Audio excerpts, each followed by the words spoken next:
After nursing the paralyzed CEO back to health for 2 years, he eventually regained his mobility. His first action upon recovery was to propose to the woman who had left him during his darkest days. Journalists hailed it as a tale of steadfast affection, finally reaching its happy conclusion. I lifted my gaze, observing the proposal broadcast live on the massive screen in the city square, remaining wordless as I discarded the ring from my pocket into a nearby trash receptacle. My debt to him was settled at last. Welcome to listen to my full sweet love series novel. I'm the blogger and I'm Twilight's novel. Now let's start the main story. The bustling crowd on the shopping street paused, their attention captured by the enormous display, showing the romantic proposal unfolding in real time. This scene repeated across the metropolis. Every capable screen in the city had been commandeered for this singular event. The image quality was impeccable. Even the glistening moisture in the leading lady's eyes was distinctly visible. This extravagant display bore Ethan's signature touch. During his final stages of recovery, he had painstakingly planned every detail, even personally supervising the pyrotechnics design. At that time, he had grasped the nape of my neck, his fingers chillingly cold, inquiring about my floral preferences. I had mentioned hyacinths, yet the grand proposal on display was drowning in an ocean of crimson roses. And the woman at its center wasn't me. It was Ethan's former lover, the renowned designer Sophia. I watched with detached calm. The proposal reached its pivotal moment, with Ethan Rodriguez descending to one knee, the diamond in the velvet-lined box glittering like celestial fire. Compared to that spectacle, the token in my pocket scarcely qualified as jewelry. Nearby spectators squealed with excitement. Ethan Rodriguez, CEO of Rodriguez Enterprises, that slick hairstyle is absolutely devastating. No surprise he was once dubbed the city's most notorious playboy. Seems the playboy has finally been tamed. I heard Sophia sacrificed everything to care for him during those 2 years of paralysis. What a storybook romance. Destined to be together. I unconsciously gripped my wrist, tracing the raised scars left behind from those 24 months of constant care. During that period, Sophia had already ended their relationship, departing for advanced studies in Italy. The audience collectively held their breath as the proposal reached its emotional peak. Sophia inclined her head, gazing at the kneeling man before her, her voice quivering slightly. "I do." As the ring slid onto her finger, Ethan rose to seal their commitment with a kiss. Simultaneously, the night sky above the city erupted in pyrotechnic splendor. The display was so magnificent, it likely captured attention nationwide. This extravagance was characteristic. Ethan always wanted the world to witness. When he loved someone completely, the crowd burst into enthusiastic applause. An overexcited spectator nearby clutched my wrist with excessive force. "They're perfect for each other. Wouldn't you agree?" I masked my discomfort with a strained smile. "Yes, perfect." Noticing my pallor, she released her grip, embarrassed by her enthusiasm. Before she could apologize, I had already turned away, melding into the celebrating masses. Behind me, the screen showed the happy couple, locked in a passionate embrace. The crowd's cheers celebrated their union, while fireworks painted the heavens with brilliant hues. I paused beside a waste bin, kneeling briefly to steady myself. I gradually regained my composure. Retrieving the object from my pocket, I examined the dull, oversized band. Neither aesthetically pleasing, nor properly fitted. Fortunately, I no longer needed to preserve it. Dropping it into the receptacle, I experienced an unexpected serenity. Not a single tear escaped. From this moment forward, every obligation to the Rodriguez family, every debt owed to Ethan Rodriguez, had been completely discharged. My dismissal from Rodriguez Enterprises was abrupt. My former office space, now reassigned. I lacked even a basic workstation. HR presented me with a cardboard container. "Executive Assistant. Your personal effects are contained herein." Given my positive reputation, she added in hushed tones, President Rodriguez personally ordered your termination. Your severance will be processed. Please depart promptly. Her phrasing was diplomatic. I could imagine Ethan's actual words, likely a blunt command to remove myself, delivered with characteristic indifference, as if I held no significance whatsoever. Struggling with the cumbersome box, I passed my former workspace, now occupied by its new user, converted into Sophia's private lounge. Design sketches lay scattered carelessly about. Their romantic photographs covered what had once been a meticulously organized schedule of professional commitments. I averted my gaze, my knuckles whitening momentarily from gripping the container's edge too tightly. But I quickly relaxed my hold. It no longer mattered. At the corporate entrance, I was jostled and fell. The box overturned, scattering my possessions. The area was overcrowded. A stiletto heel crushed my hand, sending sharp pain radiating through my nerves. The throng of journalists and spectators surged toward a focal point. Gritting through the discomfort, I lifted my head, just as Sophia emerged, arm in arm with Ethan. She adored scarlet hues. Her ebony locks and crimson gown made her impossible to overlook. Yet her companion outshone her. Ethan typically avoided crowds. Visible irritation crossed his features as he turned away slightly. Yet he still protectively shielded Sophia within his embrace. Reporters swarmed them, thrusting microphones aggressively, barraging her with inquiries. Sophia, your proposal has dominated social media trends for 7 consecutive days. As the celebrated bride-to-be, what are your reflections? Sophia beamed radiantly. I feel profoundly fortunate that during his most challenging years, I could be his support system. Ethan had known only privilege, until his accident introduced him to betrayal and human frailty. Of all people, Sophia was least qualified to make such claims. She had departed without hesitation, immediately relocating abroad. I alone had remained. Yet Ethan listened to her fabrication, without correction. In fact, he appeared pleased, even doting. Lowering his gaze, he regarded Sophia with unmistakable tenderness. Camera flashes erupted wildly, as entertainment journalists voraciously captured this display of mutual devotion. Then abruptly, Ethan turned, his piercing gaze cutting through the crowd, locking onto mine. His expression turned glacial. I met his stare silently, offering a faint, unperturbed smile.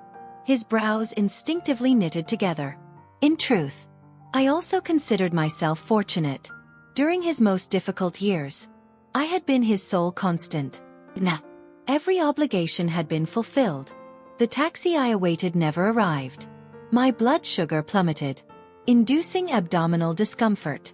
Clutching my midsection, I crouched roadside. My injured hand had swollen, throbbing painfully.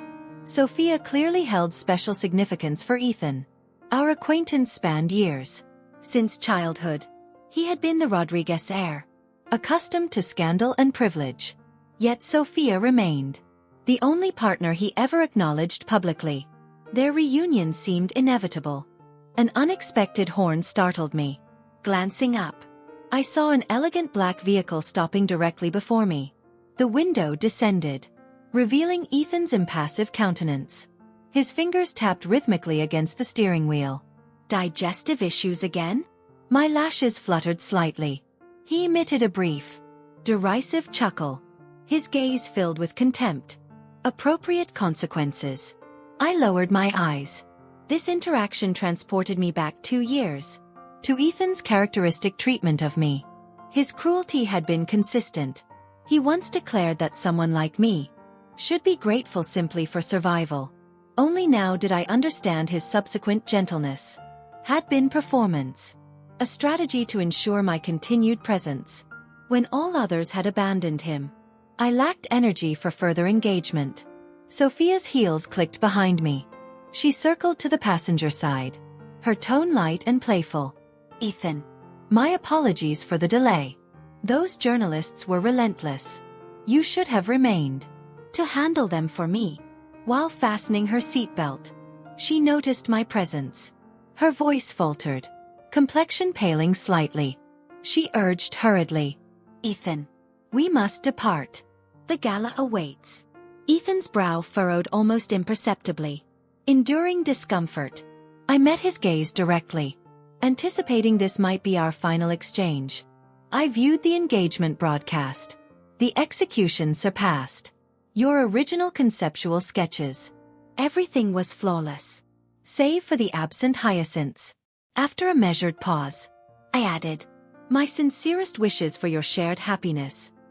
Ethan's smirk vanished. His hand on the window frame tensed, veins protruding beneath pale skin, as if my blessing were somehow offensive. Sophia interjected gently, "Ethan, we're behind schedule. Let's not expend energy on irrelevancies." A cool, detached voice reached me. Ethan stated, "Luna, don't come to regret this." He awaited my response. Receiving none, he emitted a mirthless chuckle, restarted the engine, and accelerated abruptly. I watched blankly as the luxury vehicle disappeared into traffic. It reminded me of his reckless youth, the way he once drove sports cars dangerously. Even my well-wishing provoked irrational anger. He was absurd, yet I harbored no regrets. The taxi remained absent. As my phone vibrated unexpectedly, a brief message appeared, "Your location?" After momentary hesitation, I transmitted my coordinates. 30 minutes later, I sat rigidly within a premium vehicle, my injured hand extended awkwardly. Across from me, a young man focused intently on treating my wound. Nathan raised his gaze, painful at his touch. I instinctively tensed, posture rigid. I shook my head. Nathan exhaled lightly over the injury, his breath providing cool relief. My fingers twitched slightly as I reiterated more firmly, "I confirmed it doesn't hurt." He finally released my hand, his tone deliberately casual. Failed to register that. I suddenly felt like a conspirator, having been Ethan's shadow for years. While he and Nathan were sworn rivals, their conflicts ranged from schoolyard brawls to corporate warfare, especially during Ethan's paralysis, when Nathan nearly absorbed his entire enterprise. Though Ethan and I were now estranged, old habits persisted. Nathan reclined lazily. "There's a gala tonight. I require accompaniment." I kept my eyes lowered, my bandaged hand resting in my lap. "Will Ethan attend?" Nathan hummed affirmation. After prolonged silence, I spoke quietly. "If you intend to use me against Ethan, you'll be disappointed. I hold no significance to him." This was simple fact. Nathan absently toyed with a lighter. The brief flame illuminated his fingers before he remarked, "That assessment may be premature." I turned toward the window, observing the city blur past, and offered a small smile. I suddenly recalled Ethan at 17, surrounded by admirers. He had laughed derisively, his voice dripping with scorn. "Luna. I could never care for Luna." Nathan remained present throughout my styling and gown selection. His standards proved exacting. After numerous haute couture fittings, he remained unsatisfied. Truthfully, I lacked enthusiasm for the event. But when Nathan made requests, compliance was mandatory. When I departed the Rodriguez estate, I was permitted no possessions. The Law family matriarch had provided temporary shelter. Thus Nathan's wishes became my priorities. When I donned a silver-white creation, its fabric flowing like celestial rivers, Nathan's gaze finally stilled. His throat moved slightly. "This one," he declared, turning to the mirror. I froze momentarily. The reflection seemed simultaneously unfamiliar and intimately known, so striking it was nearly disorienting. The quiet girl who once trailed behind Ethan, her presence habitually overlooked, now commanded attention. This was a version of myself I'd never encountered. Reaching out, I touched the cool glass tentatively. Nathan approached from behind, letting a necklace drape through his fingers. Tilting his head slightly, he fastened it about my neck. His breath warm against my skin. His tone was casual yet intense. "Luna, my intention isn't to provoke them. I simply want Ethan to recognize. He's not merely impaired. He's blind." This marked my inaugural attendance at an elite corporate gala. After years as Ethan's shadow, I'd grown accustomed to never being the woman on his arm. Nathan and I arrived deliberately late. Before entering the grand hall, I glanced up at him. The lighting accentuated his sharp jawline, rendering him nearly luminous. Murmurs rippled through the crowd. Who is President Law's companion? Their chemistry is remarkable. Has President Law ever brought a date before? An Ethan associate squinted at me, before exclaiming softly, "Good God! Isn't that Ethan's mousy little assistant?" The words barely landed when shattering glass interrupted. Following the sound, I saw Ethan standing frozen, his grip slack on a wine glass, letting it crash to the marble. Crimson liquid stained Sophia's gown, eliciting her startled gasp. But Ethan seemed oblivious. He simply stared, as if encountering me anew. Stunned, disoriented. This version of me was unfamiliar, and for the first time, he found me captivating. Sophia studied me momentarily, before recognition dawned. Her expression shifted to disbelief. I nodded politely, then refocused on Nathan, engaging in corporate small talk. Only then did Ethan notice my companion. His typically flirtatious eyes darkened, warmth dissipating incrementally. As he strode toward me, without hesitation, he reached to pull me toward him. Nathan intercepted effortlessly, adjusting his grip on my arm, subtly positioning himself as barrier. Ethan's glare pierced through Nathan, landing on me. "Luna, come here." I had never stood with another against him before, never hidden behind another man. Each time he summoned me, regardless of distance, I had always responded. This time differed. I remained stationary. Instead, I met his gaze, my voice retaining its characteristic calm. "My service to you has spanned sufficient years." A warm summer breeze drifted through open windows. "Ethan, we are now unconnected." His complexion paled instantaneously. Midsummer represents a season of meetings. I was among the children sponsored by the Rodriguez family. Our entire county had been rebuilt following an earthquake. Through Mrs. Liu's philanthropy, my first visit to the Rodriguez estate occurred at 15. That year, as our county's top academic performer, I accompanied local officials, bearing regional specialties, to express gratitude to Mrs. Liu. She matched my expectations perfectly, gracious and kind, while she discussed development plans. Fielding countless calls, I noticed a framed photograph. The boy in the image appeared my age, with strikingly delicate features. His expression conveyed clear impatience.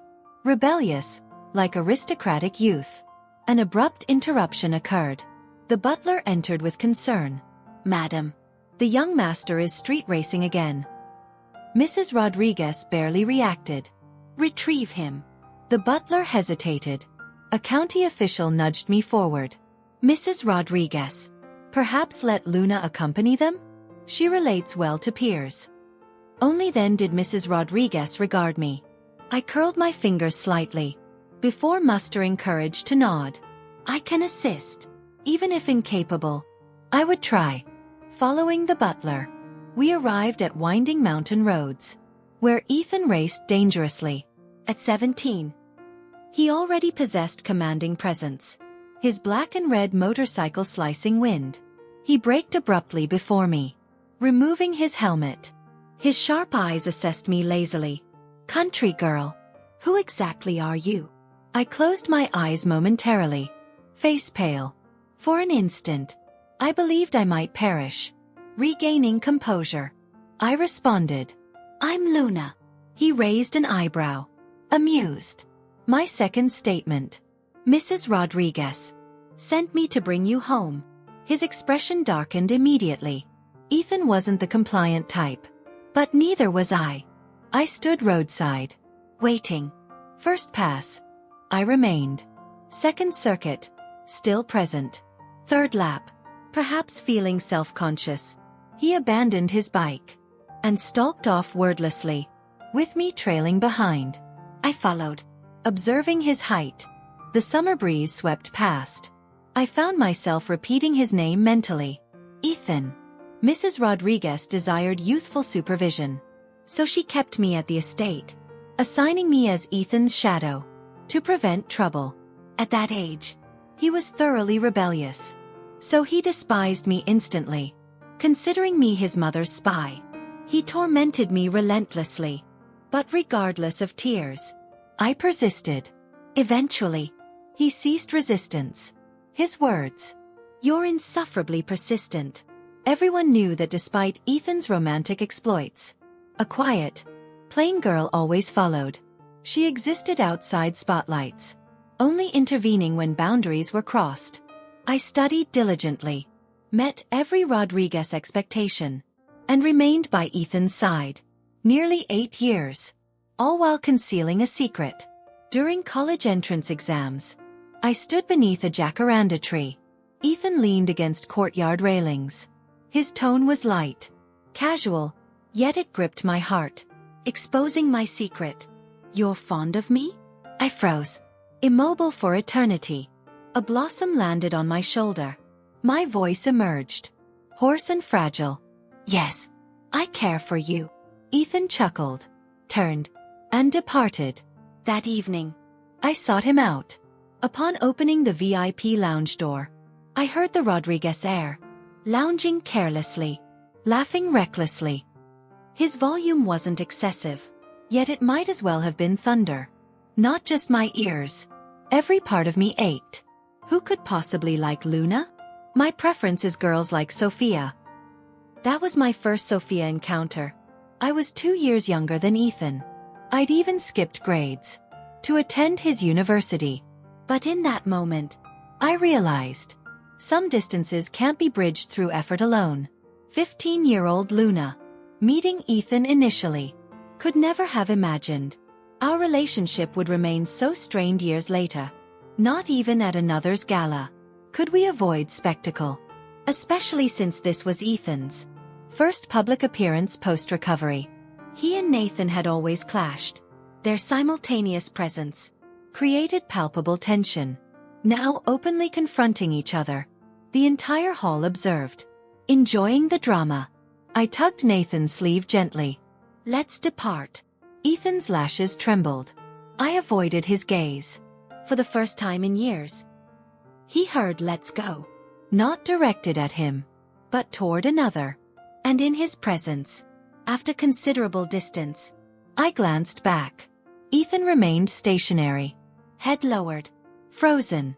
It recalled his post-accident awakening, vulnerable and cold. Back then, his mother, Mrs. Rodriguez, had perished in the collision. Sophia lifted her gown, hesitating before reaching toward him. But as her fingers neared, he looked up. She halted abruptly, frightened by his expression. I smiled. Nathan raised an eyebrow. "Amusing." I spoke softly. "I just realized, not everyone can endure it." Not everyone could tolerate Ethan's suffocating moods and entitlement. Not everyone, after witnessing his worst, would choose to remain, especially during paralysis. Ethan, born privileged, couldn't accept disability. He stopped smiling, his fire extinguished. Worse, his sole family, Mrs. Rodriguez, had died in the crash. Ethan lost will to live. He attempted suicide repeatedly. One night, I shattered glass, selecting a shard, and pressed it to my wrist. "If you wish to die, fine. I'll accompany you." Ethan had never seen me so ruthless, so desperate. After prolonged eye contact, he gritted his teeth. "Luna, I'll recover." From then, he cooperated with physicians. 2 years later, he stood again, then discarded his wheelchair. Post-gala, I returned to the law estate with Nathan. I remained there temporarily, through the matriarch's generosity. But I prepared resumes actively, planning to relocate upon securing employment. Truthfully, Nathan and I weren't close. Our only intersections occurred when I apologized to the laws. After Nathan altercations, the matriarch always welcomed me warmly, fanning herself while chuckling. "Ah, it's nothing. Boys fight. Come, sit a while, child." I would sit stiffly for hours, watching her tend Nathan's injuries, feeling increasingly uneasy. I never anticipated the laws would shelter me during hardship. Nathan and I weren't conversationalists, making our return trip unusually quiet. I sat like an over-disciplined student, posture rigid, hands folded, gaze forward. But glancing up, I caught his reflection. He appeared exhausted, long lashes casting facial shadows. Briefly, neon lights illuminated his features. Then he opened his eyes, capturing my stare immediately. Slightly awkward, but not unbearable. I averted my gaze silently. Nathan chuckled unexpectedly. "Luna, know what I thought initially upon meeting you? How could I forget?" He'd shouted it before Ethan. I nodded. "You asked if I was blind. Since otherwise, why follow Ethan everywhere?" That remark had infuriated Ethan, sparking another fight. Nathan shook his head, closing his eyes again. The cityscape blurred past. The silence stretched so long, I assumed he slept. Then, almost inaudibly, Nathan murmured, "I thought, how can someone be so obedient?" Midsummer represents a season for meetings. It had been prolonged since my last Mrs. Rodriguez visit. I brought white flowers to the cemetery. After Ethan assumed Rodriguez Corporation leadership, a runaway truck had collided with their vehicle. One life lost, one severely injured. She had been kind. Without her, I might not exist today. Clearing grave weeds, I spoke softly. "Mrs. Rodriguez, your charities continue thriving. They've expanded significantly. The foundation receives countless gratitude letters. An entire room can't contain them all." I lowered my gaze, observing a dewdrop tremble on petals. Ethan has recovered. He's restored to former self. Rodriguez Corporation prospers again. He recently became engaged. Media dubbed it the century's proposal. You know his fiancée, Sophia, the girl he once brought home. Their bond is strong. Everything progresses correctly. Everything except me. All these years, I remained stagnant, directionless. The tombstone photograph appeared serene, as if truly listening. I touched the cold surface. I resigned from Rodriguez Corporation. Would you disapprove? Of course. No answer came. The cemetery was silent. Death holds no sound. Covering my face, tears seeped through my fingers. Apart from the beginning, I had never been truly happy there. Sometimes I wondered, had I not been the county's top examinee, perhaps I wouldn't have ended here at all. After weeping quietly, I gathered belongings to depart. Rising, I noticed someone observing from distance.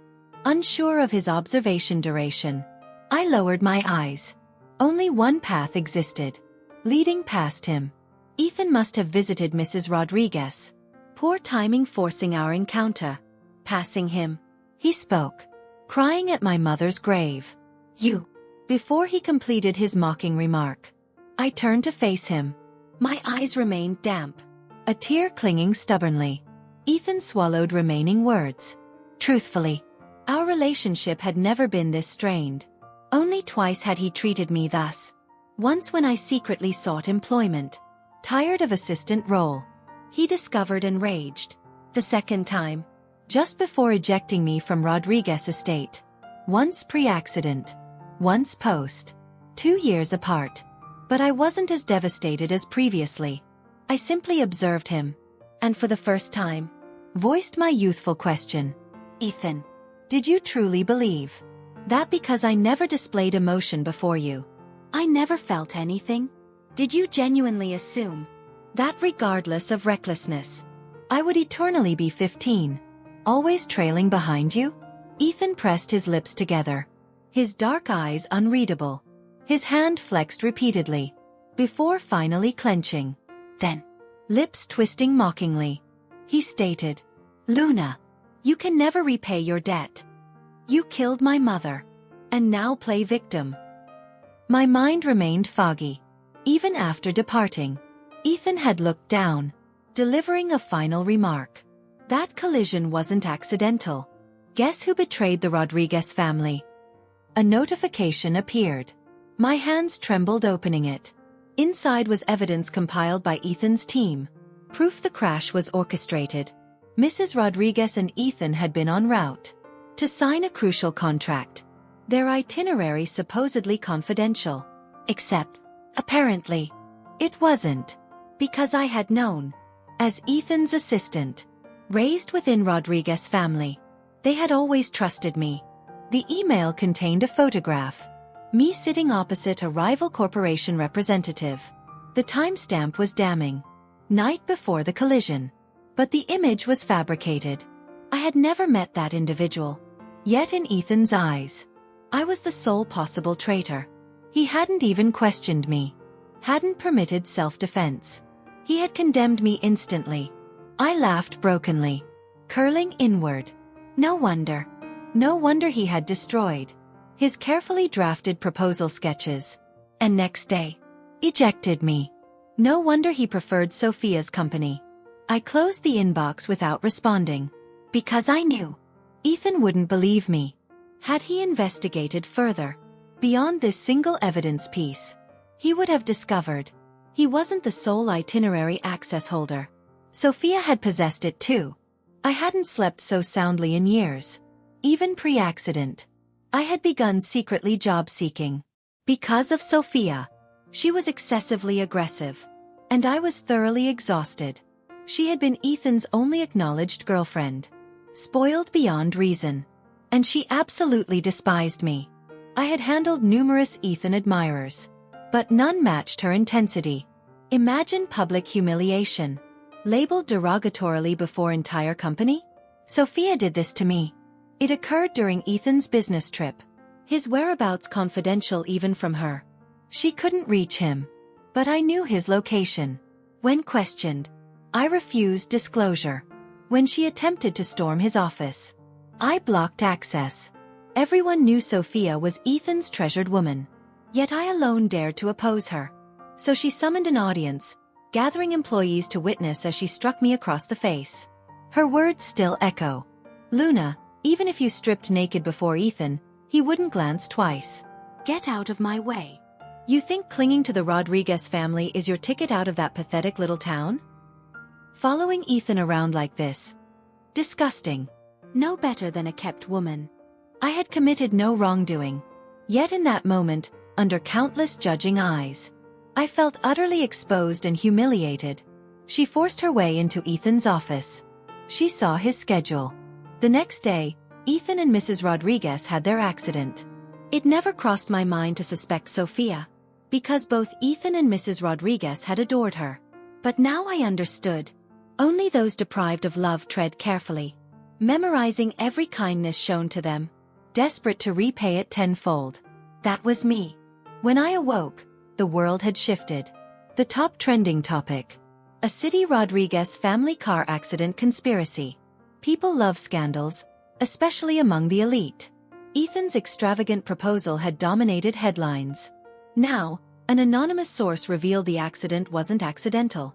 It was a deliberate attack orchestrated by a rival corporation. And the person who leaked his itinerary? His personal assistant, a girl the Rodriguez family had sponsored for years. They even included an incriminating photo. Me meeting with a rival company executive. The same fabricated image from my inbox. The exposé was written with absolute certainty, as if the anonymous source had witnessed everything firsthand. Sophia responded swiftly. She was more polished now, smiling softly for the cameras. "Luna. I never liked her, but she was always trailing after Ethan. I even argued with him about her once. I never imagined she'd do something like this." The interview was lengthy. Every word subtly painted me as the classic ungrateful villain. And Ethan? He stood beside her, expressionless. I checked the comments. They raised this assistant for years, and she betrayed them? Disgusting. Poor Mrs. Liu. Jessica suffered so much. Imagine dating someone and dealing with their meddling assistant. Report her to the police. She shouldn't get away with this. What company would hire her now? Honestly, Ethan and Jessica's love story is incredible. True soulmates. Someone snatched my phone abruptly. I looked up. Nathan. He studied my pale face. Stop reading. Grandma called us for dinner. I opened my mouth, barely whispering. It wasn't me. He didn't hesitate. I know. Not just empty reassurance. He genuinely believed me. Just as predicted, every company that had considered hiring me retracted their offers. If I couldn't clear my name, I'd be socially ruined, unemployable, forever branded a traitor. That was precisely the ending Ethan wanted for me. Miserable enough to satisfy his anger. Only the Law family's company remained willing to hire me.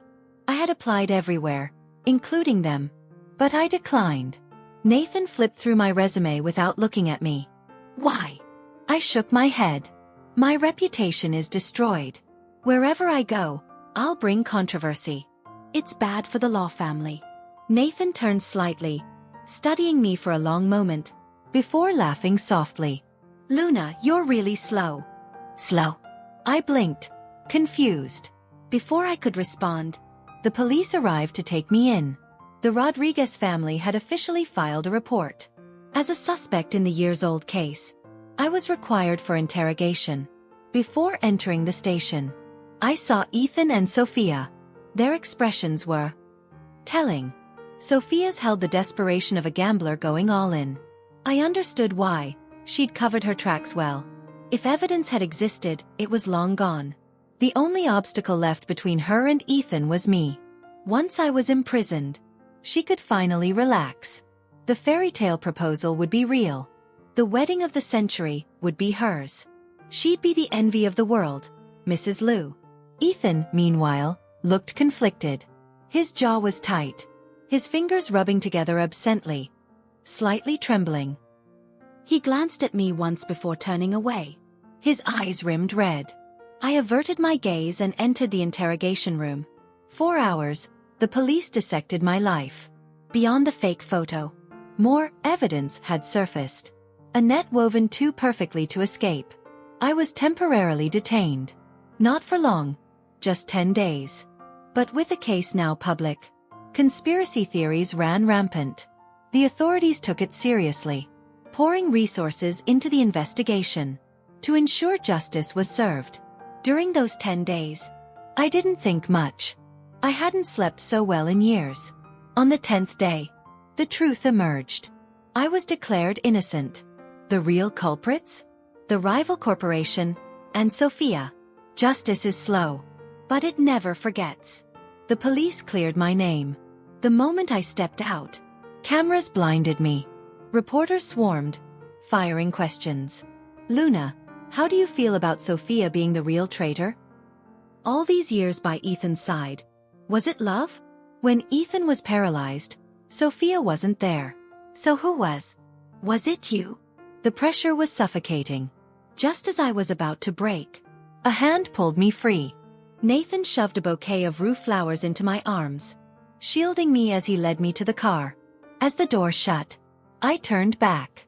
Amid the flashing lights, I spotted Ethan. He stood at a distance, exhausted. Hello. Broken. I answered the reporter's final question softly. No, it wasn't me. I had given up on him. A long time ago. Too much had happened in 10 days. Initially, the public had demanded my execution. But then the truth unraveled. First, someone exposed Sophia's studies in Milan, revealing she'd abandoned Ethan when he was paralyzed. While he suffered, she'd partied abroad. Their fairy tale romance was a lie. Public sentiment shifted instantly. Then, an old video surfaced. Sophia slapping me in front of the entire company. It showed everything. Her humiliation, her cruelty, her sneer as she knocked me down. The woman once adored for her grace, now appeared monstrous. Her image shattered completely. More revelations followed, blurring truth and fiction. Until the police announcement. I was innocent. Sophia was on the run. No headline carried more weight. Companies that had rejected me now begged to hire me. I refused them all. Even the law family. I wouldn't go near them either. I received a call from home. My old middle school principal, a woman as kind as Mrs. Liu, asked if I'd return to teach, to help with the county's education. I agreed. I made one final trip to the Rodriguez estate. This time, no one stopped me. My belongings remained untouched. I expected dust, but the room was spotless. Sunlight streamed in, illuminating freshly folded flowers on the desk. I packed quickly. When I opened the drawer, I hesitated. From a hidden compartment, I retrieved an old photograph. A young man, full of life. The evening wind ruffling his hair. He was walking ahead with friends, laughing. But for some reason, he turned back, as if checking if the person behind him still followed.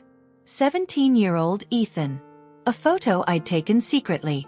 Back then I'd thought, no one can catch the midsummer wind. But I could preserve it. I left the photo on the desk. Whether Ethan kept or discarded it, that was his choice now. Outside, the jacaranda tree bloomed gloriously, petals cascading gently. I stood a moment, admiring it. Behind me, Ethan called my name softly. Luna. As if afraid it was a dream. I turned and smiled. Ethan looked exhausted. Dark circles under his eyes, stubble shadowing his jaw. That unshakable arrogance was gone. For the first time, the Rodriguez heir appeared. Hesitant, almost fragile. His lashes trembled as he spoke. Voice hoarse. I started investigating the accident during recovery. But when traces led to you, I couldn't continue. Just the thought of your betrayal. It hurt to breathe. I'd never considered you might betray me. Once that thought took root, I couldn't stop it. He laughed bitterly. You understand, don't you? People like us, we're used to knives in our backs. But when it was you, he clenched his jaw. I couldn't take it. Looking at those files, all I could think was, I'd rather have died in that accident. His voice dropped. I lost control. I made mistake after mistake. That proposal, it was all for you to see. He kept talking, trying to explain, but I just looked at him, eyes clear, and interrupted softly. No. Ethan froze. I smiled faintly. When you did all those things, you already knew you were wrong. But you thought it didn't matter. You believed whether I betrayed you or not, whether you were right or wrong, was irrelevant. Because no matter what you did to me, I'd always forgive you. The truth was, if Ethan had never been paralyzed, if everyone hadn't abandoned him, he'd never have noticed me. His eyes had always been on women like Sophia. Even the ring he gave me had never fit. Silence lingered. I thought it was flower shadows falling. But it was Ethan's tears. His fingers gripped my wrist, desperate. I'm a bastard, he whispered. One last time. Can you forgive me? Jacaranda blossoms swayed, dappling sunlight across the courtyard. I remembered being 17. Ethan had leaned against the railing, grinning as he asked, Luna, do you like me? But now, I pried his fingers from my wrist. I won't forgive you. His gaze dropped to my scars, his pupils contracting in horror. His lips parted, trembling. But no words came. I spoke to him like one would to a lost child. Ethan, your mother saved you in that accident. You need to live well. Rodriguez Corporation was her legacy. Take care of it properly. I'm leaving. Ethan turned deathly pale. For the first time in his life, he felt hollow. Truly, irreversibly empty. Someone who'd always been there was leaving him forever. The midsummer wind never looks back. A city was in chaos. The proposal of the century stars. One disgraced, the other a criminal. Sophia had committed the crime, but Ethan had been her accomplice. Rodriguez Corporation's stocks plummeted. For reasons unknown, Ethan crashed his car. shattering his leg. He was back in a wheelchair. On the bus home, I received a message from him. "I will repay everything I owe you." I didn't care. I blocked his number. Leaning against the window, I watched the scenery blur past, shaking and familiar, like my first arrival here. In the glass reflection, I saw the man beside me. Nathan. He seemed to enjoy sleeping. Even now he rested, head tilted back, eyes closed. A corporate CEO. Yet he'd insisted on personally delivering school supplies, even squeezing into this crowded bus with me. I tried to stop him, but he'd come anyway. The bus jolted. His head leaned against my shoulder. Still he didn't wake. I pressed my lips together, smiling, looking ahead at the changing landscapes. For the first time, I was certain I was about to step into the midsummer of my own future.